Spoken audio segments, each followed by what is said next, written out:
السلام عليكم ورحمة الله وبركاته. الحمد لله رب العالمين. اللهم صل على محمد وعلى آل محمد. أما بعد فاتقوا الله عباد الله. സ്നേഹമുള്ള ശ്രോതാക്കളെ, സഹോദരി സഹോദരന്മാരെ, സുഹൃത്തുക്കളെ, ലോക മുസ്ലിമീങ്ങൾ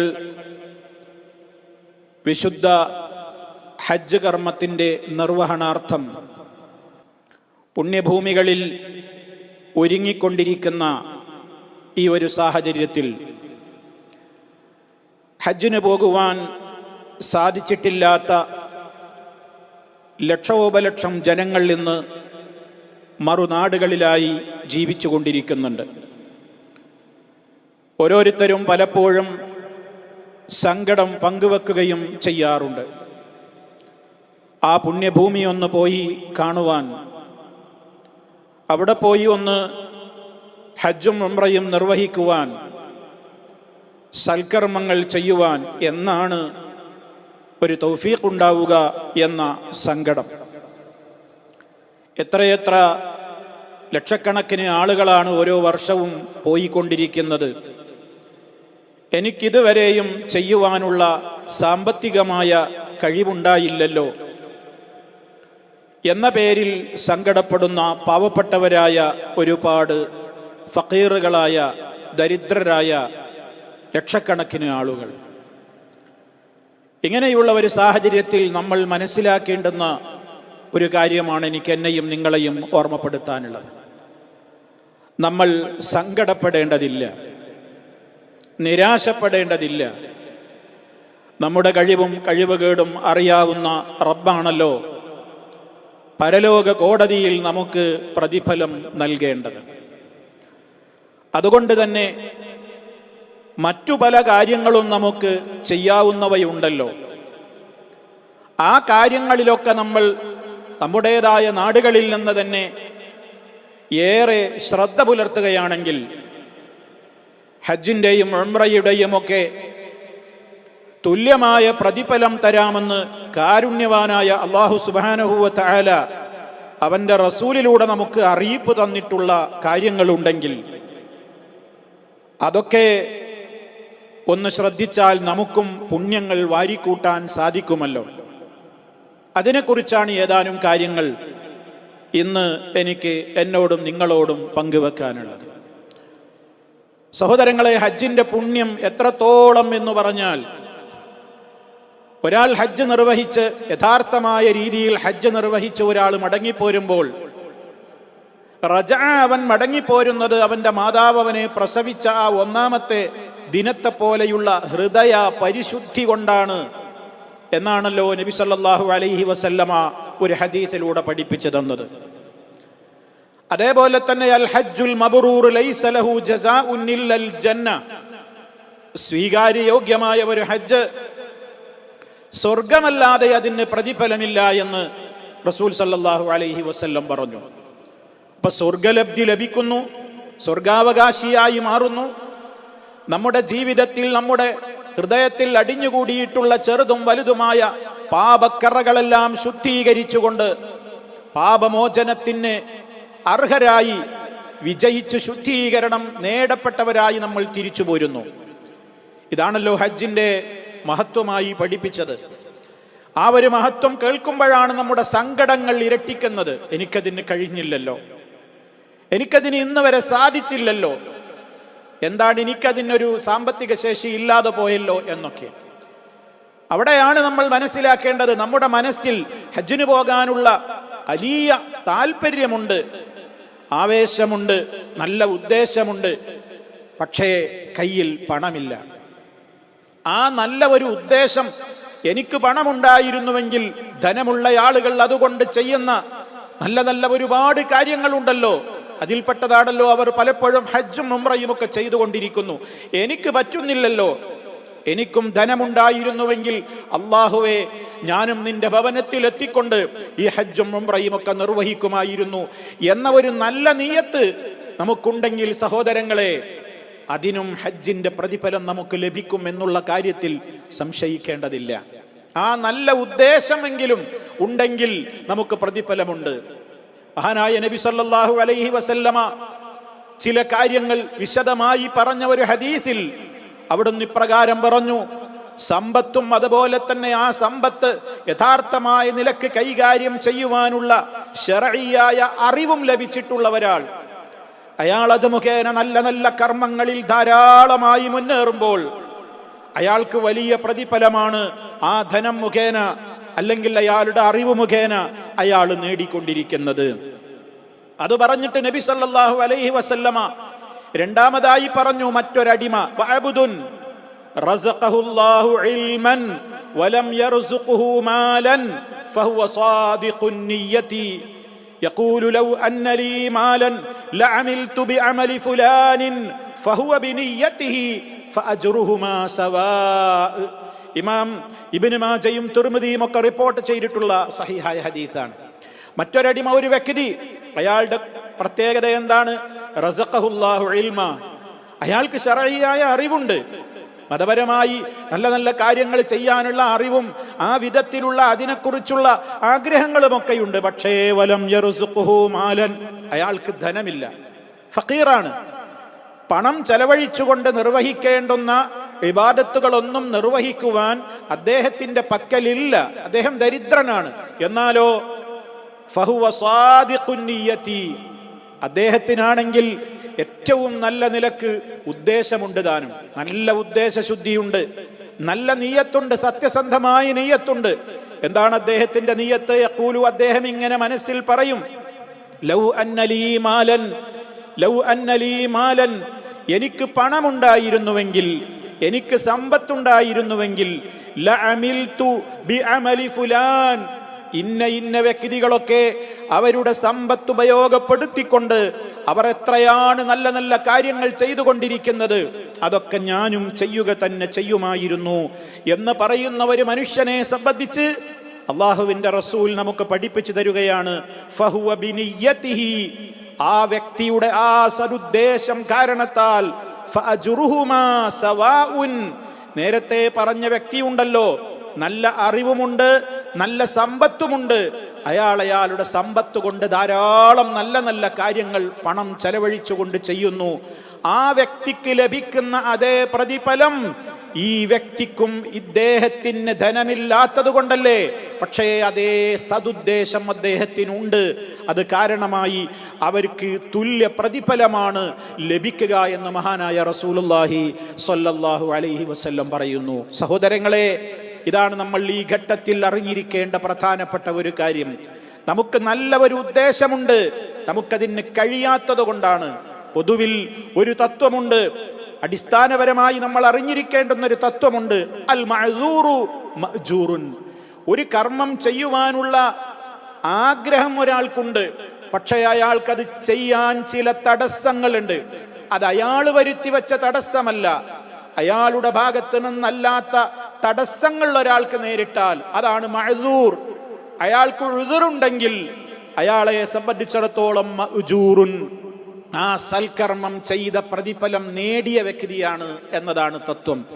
അപ്പൊ അതുകൊണ്ട് അല്ലാഹു സുബ്ഹാനഹു വ തആല നമ്മോട് ചെയ്യുന്ന ഏറ്റവും വലിയ അളവറ്റ ഒരു കാരുണ്യമാണത് എന്ന് നമ്മൾ മനസ്സിലാക്കുക. ഇതേപോലെ നിങ്ങൾ നോക്കൂ, ചില കാര്യങ്ങളെ സംബന്ധിച്ച് നബി സല്ലല്ലാഹു അലൈഹി വസല്ലമിനോട് ഒരിക്കൽ ദരിദ്രരായ കുറെ സഹാബിമാര് അള്ളാഹിന്റെ റസൂലിനോട് പോയിട്ട് പറയാണ്, യാ റസൂലല്ലാഹ്, അള്ളാഹുവിന്റെ റസൂലേ, ദഹബൽ അഗ്നിയാഉ ബിൽ അജ്രി, പണക്കാരൊക്കെ പ്രതിഫലം കൊണ്ടുപോയി, പണക്കാരൊക്കെ അവർക്ക് കാശുണ്ട് എന്നതിനാൽ അവരുടെ സമ്പത്ത് നിർബാധം നല്ല മാർഗത്തിൽ ചെലവഴിച്ചുകൊണ്ട് പ്രതിഫലമൊക്കെ അവർ കൊണ്ടുപോയി നബിയെ. യഹുജ്ജൂന, ശ്രദ്ധിക്കുക നമ്മൾ, യഹുജ്ജൂന, അവരെത്രയാണ് ഹജ്ജ് ചെയ്യുന്നത്, അവരൊക്കെ ഹജ്ജ് ചെയ്ത് പുണ്യം നേടുന്നു. വലാ നഹുജ്ജു, ഞങ്ങൾക്ക് ഹജ്ജ് ചെയ്യാൻ പണമില്ല. അതുപോലെ തന്നെ വയുജാഹിദൂന വലാ നുജാഹിദു, അവർ ധർമ്മസമരത്തിൽ ഏർപ്പെടുന്നു. അങ്ങനെ പുണ്യം നേടുന്നു, ഞങ്ങൾക്കതിന് കഴിയുന്നില്ല. അങ്ങനെ പല പുണ്യകർമ്മങ്ങളും അവർ നബി സല്ലല്ലാഹു അലൈഹി വസല്ലമിന്റെ അരികിൽ എണ്ണി പറഞ്ഞു കൊടുത്തപ്പോൾ മഹാനായ നബി സല്ലല്ലാഹു അലൈഹി വസല്ലം പറഞ്ഞ മറുപടി നമ്മൾ വളരെ ശ്രദ്ധിക്കുക. എന്താണ് അവിടുന്ന് അവരോട് മറുപടി പറഞ്ഞത്? അലാ ഉഹദ്ദിസുക്കും, ഞാൻ നിങ്ങൾക്ക് പറഞ്ഞു തരട്ടെയോ, ഞാൻ നിങ്ങൾക്ക് അറിയിച്ചു തരട്ടെയോ? ഇൻ അഖദ്തും, നിങ്ങൾ ആ പ്രവർത്തികളൊക്കെ, ആ പ്രവർത്തി നിങ്ങളും സ്വീകരിക്കുകയാണെങ്കിൽ, അദ്റക്തും മൻ സബഖക്കും, നിങ്ങളെ മുന്നേറിയിട്ടുള്ള ആളുകളുടെ പുണ്യത്തിലേക്ക് നിങ്ങൾക്കും എത്താം. ആ പുണ്യം നിങ്ങൾക്കും നേടുവാൻ സാധിക്കും. ആ പുണ്യം നിങ്ങൾക്ക് നേടാൻ സാധിക്കുമെന്ന് മാത്രമല്ല, നിങ്ങളെപ്പോലെ ആ പ്രവൃത്തി ഇനി ആരാണ് ചെയ്യുന്നതെങ്കിൽ അവർക്കല്ലാതെ അതിൻ്റെ അപ്പുറം കടക്കാനാവില്ല. എന്നിട്ട് നബി സല്ലല്ലാഹു അലൈഹി വസല്ലം പറഞ്ഞു കൊടുക്കുന്നു. എന്താ പറഞ്ഞു കൊടുത്തത്? എല്ലാവർക്കും നിഷ്പ്രയാസം ചെയ്യാൻ കഴിയാവുന്ന ഒരു കാര്യം. തുസബ്ബിഹൂന വതഹ്മദൂന വതുകബ്ബിറൂന ഖൽഫ കുല്ലി സ്വലാത്തിൻ സലാസൻ വസലാസീൻ. ഇമാം ബുഖാരി റിപ്പോർട്ട് ചെയ്ത ഹദീസിൽ കാണാം, നിങ്ങൾക്കൊരു 33 സുബ്ഹാനല്ലാഹ് ചൊല്ലിക്കൂടെ, ഒരു 33 അൽഹംദുലില്ല ചൊല്ലിക്കൂടെ, ഒരു 33 അല്ലാഹു അക്ബർ എന്ന് ചൊല്ലിക്കൂടെ? ഖൽഫ കുല്ലി സ്വലാ, എല്ലാ 5 നേര നിസ്കാരങ്ങളുടെയും പിറകെ ഈ ദിക്ർ നിങ്ങൾക്ക് ചൊല്ലിക്കൂടെ? ഇതുകൊണ്ട് നിങ്ങൾക്ക് പണക്കാരവരുടെ പണം കൊണ്ട് നേടിയ പുണ്യത്തിന്റെ സ്ഥാനത്ത് നിങ്ങൾക്കും എത്താമെന്ന് നബി സല്ലല്ലാഹു അലൈഹി വസല്ലമ ആ കാലഘട്ടത്തിലുള്ള ഫുഖറാക്കളായ ദരിദ്രനായ സ്വഹാബിമാരോട് സുവിശേഷം അറിയിക്കുന്നു. അപ്പൊ ഇതിൽ നിന്ന് നമ്മൾ എന്താ മനസ്സിലാക്കേണ്ടത് സഹോദരങ്ങളെ? ഈ സംഭവങ്ങളൊക്കെ നമ്മൾ പഠിക്കുമ്പോൾ, മനസ്സിലാക്കുമ്പോൾ നമ്മുടെ മനസ്സിന്റെ ഉദ്ദേശം, നമ്മൾ പലപ്പോഴും നമുക്ക് ഒരുപാട് പുണ്യം നേടിയെടുക്കുവാനുള്ള കാര്യങ്ങളെ കുറിച്ച് നമ്മൾ ശ്രദ്ധയില്ലാതെ അശ്രദ്ധരാക്കി നമ്മൾ അതിനെ അവഗണിക്കും. എന്നിട്ട് പറയും, എനിക്ക് ഹജ്ജിന് പോകാൻ പൈസ ഇല്ല, എനിക്കിതുവരെ ഒരു ഉംറക്ക് പോകാൻ പറ്റിയിട്ടില്ല എന്നൊക്കെ നമ്മൾ സങ്കടം പറയും. പക്ഷേ ഹജ്ജ് കൊണ്ട് എന്താണ് നേടുന്നത്? ഉംറ കൊണ്ട് എന്താണ് നേടുന്നത്? സ്വർഗമല്ലേ നേടുന്നത്? പാപമോചനമല്ലേ നേടുന്നത്? എങ്കിൽ സ്വർഗം തരാമെന്ന് അല്ലാഹു ഓഫർ പറഞ്ഞിട്ടുള്ള, അതുപോലെ തന്നെ നിങ്ങളുടെ ഗതകാല പാപങ്ങളെല്ലാം പൊറുത്തു തരാമെന്ന് അല്ലാഹു തആല ഓഫർ പറഞ്ഞിട്ടുള്ള എത്രയെത്ര പുണ്യകർമ്മങ്ങളാണ് നമ്മുടെ കയ്യെത്തുന്ന ദൂരത്ത് നമ്മുടെ മുമ്പിലുള്ളത്. അത് ചെയ്യാൻ നമ്മൾ മനസ്സ് കാണിച്ചാൽ തന്നെ പിന്നെ നമ്മുടെ കഴിവുകേട് കൊണ്ടാണ് നമുക്ക് പോകാൻ കഴിയാത്തത് എന്നതിനാൽ ആ ഒരു സദുദ്ദേശവും നമുക്കുള്ളത് കൊണ്ട് പ്രതിഫലം നമുക്ക് കിട്ടും എന്ന കാര്യത്തിൽ സംശയിക്കാനില്ല. ഈ ഒരു സന്ദേശമാണ് സഹോദരങ്ങളെ ഈ അവസരത്തിൽ നമുക്ക് സന്തോഷകരമായി നമ്മൾ മനസ്സിലാക്കേണ്ടത്. അപ്പൊ ഇതിനൊക്കെ വലിയ പുണ്യമുണ്ട് എന്ന് നമുക്ക് മനസ്സിലായി. ഇനി മറ്റു പല കാര്യങ്ങളുണ്ടല്ലോ. ഇപ്പൊ ഒരാൾ സുബഹി നമസ്കാരം നിർവഹിച്ചു, സുബഹി നമസ്കാരം ജമാഅത്തായി നിർവഹിച്ചു, എന്നിട്ടവൻ നിസ്കരിച്ച അതേ സ്ഥലത്ത് തന്നെ ഇരുന്നു.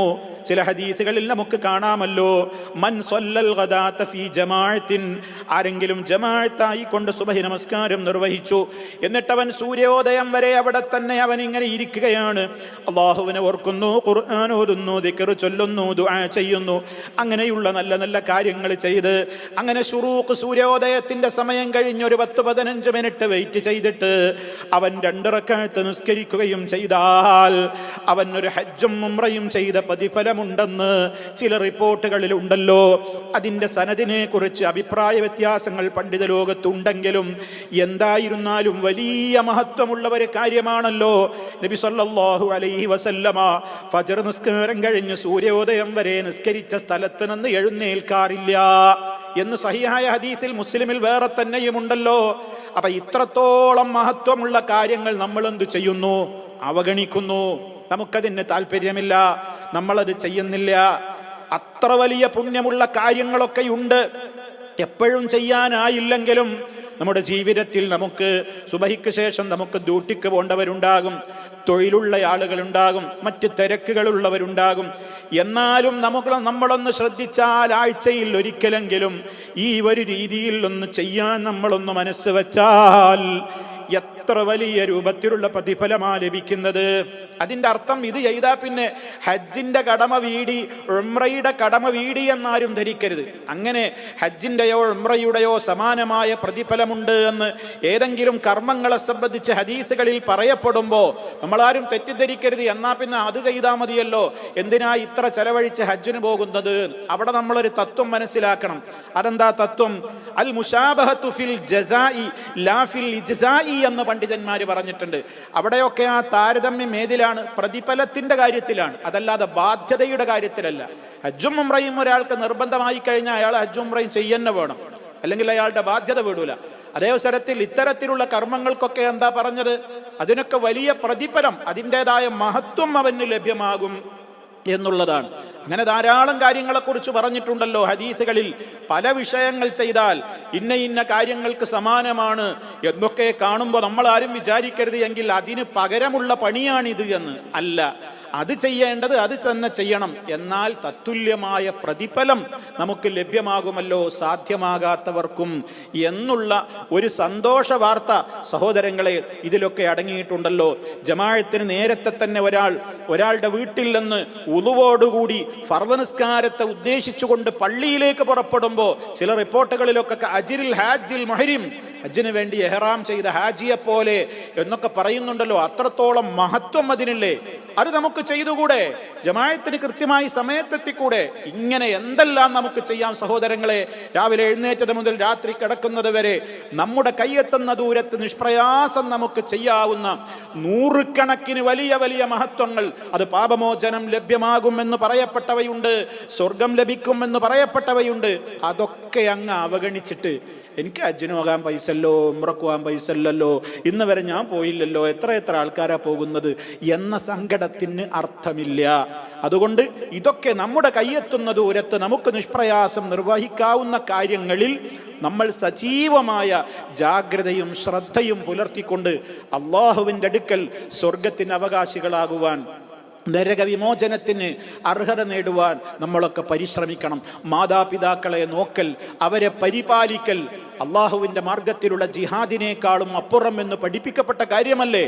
അത് നിർവഹിക്കാതെ, അത് അവഗണിക്കാതെ, പെറ്റ ഉമ്മയെയും ബാപ്പയെയും അവഗണിച്ചുകൊണ്ട് ഹജ്ജിന് പോകുന്നവർ, അല്ലെങ്കിൽ അവരെ തീരെ നോക്കാൻ ആളില്ലാതെ അവരെ ഒഴിവാക്കിയിട്ടുകൊണ്ട്, അവരെ അവഗണിച്ചുകൊണ്ട് മറ്റുള്ളവർ ഒരുപാട് നല്ല നല്ല കാര്യങ്ങളൊക്കെ ചെയ്യുന്നു എന്ന് പറയുന്നവർ, ആലോചിക്കുക. അല്ലാഹു സുബ്ഹാനഹു വ തആലയുടെ അടുക്കൽ ഇതൊക്കെ നമ്മൾ നിർവഹിക്കുന്നത് നമുക്ക് വലിയ പുണ്യം നേടാനാണെങ്കിൽ ആ സദുദ്ദേശത്തിന് നമുക്ക് വലിയ പ്രതിഫലമുണ്ട്. അതുകൊണ്ട് ചുരുക്കി പറയട്ടെ, ഈ സാഹചര്യത്തിൽ ദരിദ്രരായ ആളുകൾക്ക് ഒരുപാട് സങ്കടങ്ങൾ വരുന്നൊരു നേരമാണ്. ഞങ്ങൾക്ക് പറ്റിയില്ലല്ലോ എന്ന് ആ ഒരു അവരുടെ മനസ്സിലുള്ള ആ ഒരു വിചാരം സാധ്യമാകുമായിരുന്നുവെങ്കിൽ ഞങ്ങളും പോകുമായിരുന്നു എന്നുള്ള നിയ്യത്ത് ആത്മാർത്ഥമാണോ ഇല്ലേ എന്നൊക്കെ അള്ളാഹു അറിയുന്നുമുണ്ട്. എങ്കിൽ അവർക്കും ആ ഹജ്ജിൻ്റെയും ഉംറയുടെ ഒക്കെ പ്രതിഫലമുണ്ട് എന്ന് നമ്മൾ മനസ്സിലാക്കുക. അള്ളാഹുവിനോട് നമ്മെ കൊണ്ടാകുന്ന വിധത്തിൽ കൂടുതൽ സൽക്കർമ്മങ്ങൾ ചെയ്തുകൊണ്ട് അവനിലേക്ക് അടുക്കുവാൻ വേണ്ടി പരമാവധി അധ്വാനിക്കുക.